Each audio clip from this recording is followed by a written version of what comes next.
Yan, saging na saba. Dahil sa marami nga tayong na-harvest at nagkahinog-hinog na. Yan, pinirito natin ang iba dyan. Piniritong saging saba. Yan. Ang ganda na ng pagkakaprito nila dyan. So, yun.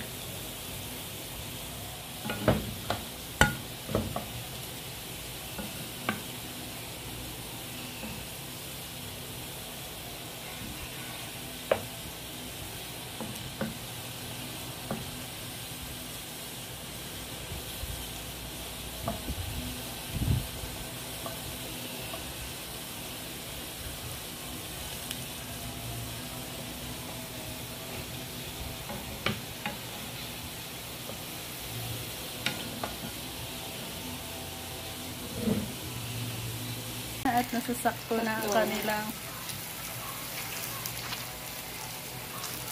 pagka-brown. Lagyan mo ng tatlong kutsarang asukal.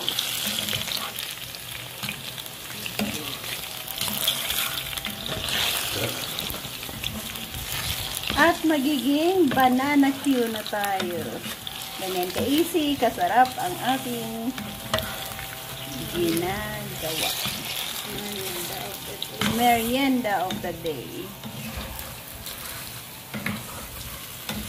And pakaramelize lang at mag-stick na dyan ang asukal at ready to eat na tayo.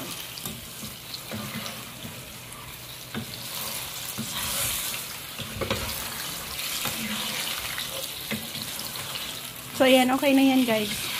Ganyan lang naman. Bye-bye and happy eating para sa ating masarap na merienda for today.